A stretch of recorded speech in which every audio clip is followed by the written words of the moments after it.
ఒక్కసారి కొమ్మూరి గోల్డ్ కి కాల్ చేయండి. తాకట్లో ఉన్న మీ బంగారాన్ని విడిపించి మార్కెట్ ప్రైస్ కి వాళ్ళు కొనుక్కుని మిగతా డబ్బులు మీకు ఇచ్చేస్తారు. నమస్తే, వెల్కమ్ టు అవర్ ఛానల్.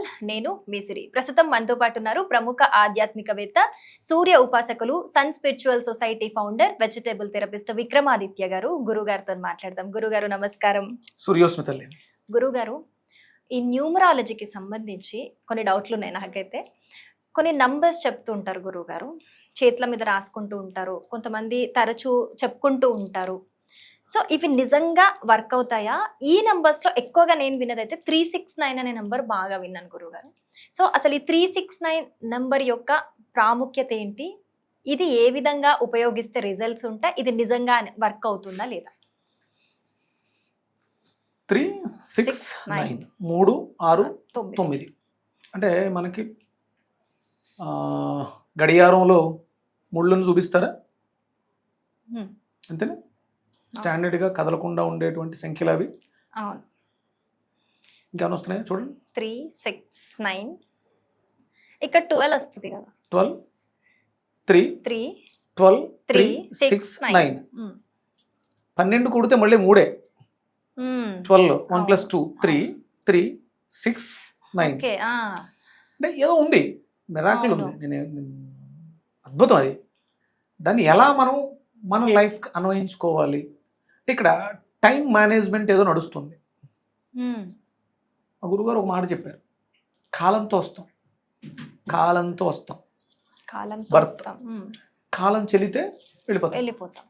కాలం చెల్లింది వెళ్ళిపోయాడు, కాలం తీరింది కాలం చేశాడు, కాలం చేశాడు, కాలంతో వచ్చాం, కాలంతో తీరిపోతే వెళ్ళిపోతాం. అంటే ఈ కాలం అనేది ఏదో చేస్తుంది. అంటే అది 3లో ఏదో ఉంది. 3 అనగానే గురుడు జూపిటర్, 6 అనగానే ఇప్పుడు మళ్ళీ నన్ను చాలామంది తిట్టుకుంటారు. వేదిక్ దాంట్లో 6ని శుక్రుడిగా చూస్తారు, 9ని కుజుడిగా చూస్తారు నార్మల్ వెస్ట్రన్ న్యూమరాలజీలో. నాది వేదిక్ న్యూమరాలజీ, సంఖ్యాశాస్త్రం అనేదానికి చాలా ప్రమాణాలు ఉన్నాయి. కాలం అద్భుతమైనటువంటి మ్యాజిక్స్, మిరాకిల్స్ చేస్తాయి. 6 నేను కుజుడిగా చెప్తాను, సుబ్రహ్మణ్యుడు. 9 శుక్రుడు, పూర్ణఫలం వేదిక న్యూమరాలజీలో. ఇప్పుడు చాలామంది అంటే శుక్రుడిని చివర పెట్టి మధ్యలో కుజుడిని పెట్టుకొని ఎదురు గురువుని పెట్టారు. గురు నేనేమంటానంటే గురుడు, కుజుడు, శుక్రుడు వీళ్ళు ఒక టైప్ ఆఫ్ ఎనర్జీస్ కలిగి ఉన్నవాళ్ళు. దాన్ని మీ జీవితంలో ఎలా అన్వయించుకోవాలి? 3 బ్రాహ్మీ ముహూర్తంలో నిద్రలేచి సూర్యోదయ సమయం 6 మినిమం, 6కు అటు ఇటు 6, ఒక్కొక్కసారి టైమింగ్ అటు ఇటు మారుతుంది. మన జీవితంలో షణ్మతాలని 6 మతాలు ఉన్నాయి. అంటే సూర్యుడు, శివుడు, విష్ణువు, పార్వతీదేవి, గణపతి, సుబ్రహ్మణ్యుడు, షణ్మతాలు. వీళ్ళని షణ్మతాలని ఆచరిస్తూ సుఖప్రదమైనటువంటి జీవితాన్ని, అంటే మనం 9 గంటల ప్యాకప్, అన్ని పనులు క్లియర్ చేసుకుని ప్యాకప్ చేసి సిస్టమేటిక్గా 3 గంటలకు లేవాలి, 9 గంటలకు పడుకోవాలి, మధ్యాహ్నం 12 గంటలకు భోజనం చేయాలి. ఒక సిస్టమేటిక్ లైఫ్లో ఉన్న వాళ్ళకి ఇది చాలా అద్భుతమైనటువంటి రిజల్ట్స్ ఇస్తుంది. చేతి మీద రాసేసుకుంటే, పేపర్లు రాసేసుకుంటే, పుస్తకాలు దిండ్ల కింద పెట్టేసుకుంటే 369 పని చేస్తుంది అనుకుంటే పొరపాటు. దాంట్లో ఏదో నిగూఢం ఏంటంటే ఆయన టెస్లా 369, నికోలాస్ టెస్లా, ఆయన తను తీసుకునే రూము 3, 6, 9 ఉండేలా చూసుకునేవాడు. ఏదైనా హోటల్లో ఉంటే ఆ హోటల్ చుట్టూ 3 సార్లు ప్రదక్షిణ చేసేవాడు. 3 సార్లు ప్రదక్షిణ అంటే అవి రాశారు. ఆయన చూసినాడు ఎవడో లేడు. నికోలస్ టెస్లా అనే ఆయన 369 ఫార్ములా చెప్పాడు. 369 ఫార్ములా ఉంది, దాన్ని నేను ఎన్క్రిప్ట్ చేసుకున్నాను. దాన్ని మనం మన లైఫ్కి అటాచ్ చేసుకోవాలి.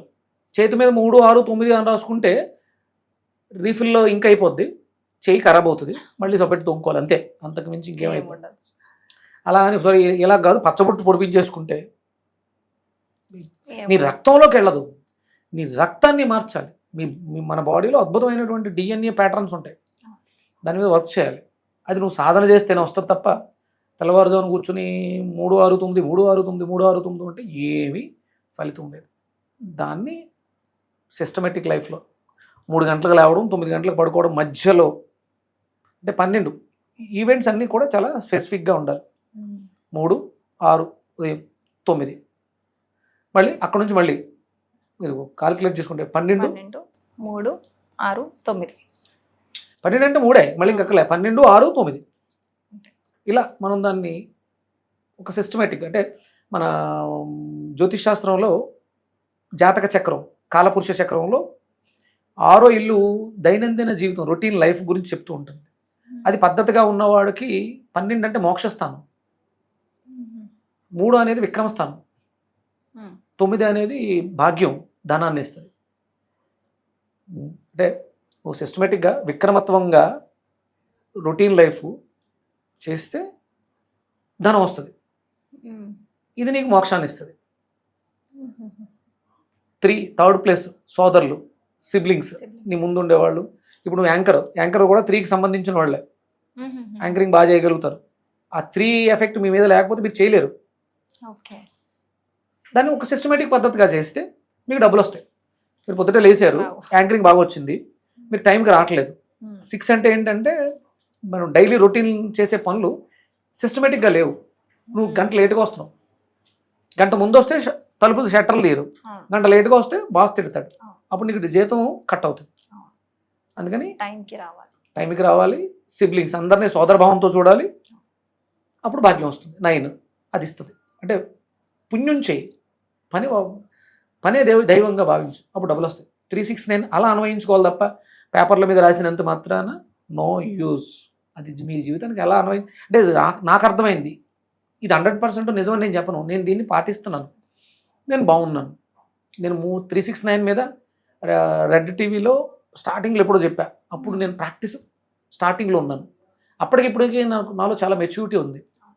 నేను వేదం నేర్చుకుంటున్నాను, వేద ప్రమాణంగా మాట్లాడతాను. నేను మాట్లాడాను అంటే అది వేదానికి ఇది 100% కరెక్ట్ అన్నట్టు ఉంటేనే దాని గురించి నేను మాట్లాడాను. సంఖ్యాశాస్త్రం అనేది ఉంది, కాలం నడిపిస్తుంది, కాలం నడుస్తుంది. కానీ ఇలా కాదు, పేపర్ల మీద రాయటం, చేతుల మీద రాసుకోవడం అయితే 100% కాదు. దానికి ఇంకోటి ఏదో చెప్తుంది, మీరే వెతకండి, మీకే తోస్తుంది. ఇది నాకు తోచింది, నేను నచ్చిన వాళ్ళు దాన్ని పాటించండి, రిజల్ట్స్ రావచ్చు. లేదా మీకు ఇంకొంచెం కొత్తగా ఆలోచించండి, మీకు తెలిసిన విషయాలు ఏమైనా ఉంటే కామెంట్ రూపంలో చెప్పండి. దాని నిజంగా దాని గురించి ఆలోచించి బాగుంటే దాని గురించి మాట్లాడదాం. నాకు అనిపించింది, నేను పెట్రోల్ బంక్కి వెళ్తే 369 కొట్టిస్తా. కొన్ని ఈవెంట్లో నాకు తెలియకుండానే 369 బిల్లు వస్తుంటుంది. ఎక్కడికైనా వెళ్తే క్యాబ్లో బిల్లు 369 రావడం అంటే మన థింకింగ్ ప్యాటర్న్ పర్ఫెక్ట్గా ఉన్నప్పుడు. నేను బయటకు వచ్చేటప్పుడు నేను 3:12కి ఇక్కడ ఉండాలని డిసైడ్ చేసుకున్నాను. కరెక్ట్గా వచ్చి చూసుకున్నాను, 3:12కి నేను కుర్చీలో కూర్చున్నాను, మీరు చూసుకోవచ్చు. నేను మీ లోపలికి వస్తున్నాను, 3:06కి గేట్ తీసుకుని లోపలికి వచ్చాను. నేను ఇంట్లో అనుకున్నాను, నేను ప్లాన్ చేసుకున్నది కాదు, కరెక్ట్గా నేను అనుకున్నాను 3:12కి ఇక్కడ నేను కూర్చున్నాను. అప్పుడు నాకు యూనివర్స్ ఏదో చెప్పుద్ది, ఆ సిస్టంలో నేను ఉండాలి, నేను యూనివర్స్లో కాన్షియస్నెస్ తోటి ఉండాలి. ఆ స్ఫురణ మీకు ఉన్నప్పుడు యూనివర్స్ మిమ్మల్ని మీరు ఏమనుకుంటే అలా చేసి పెడతారు.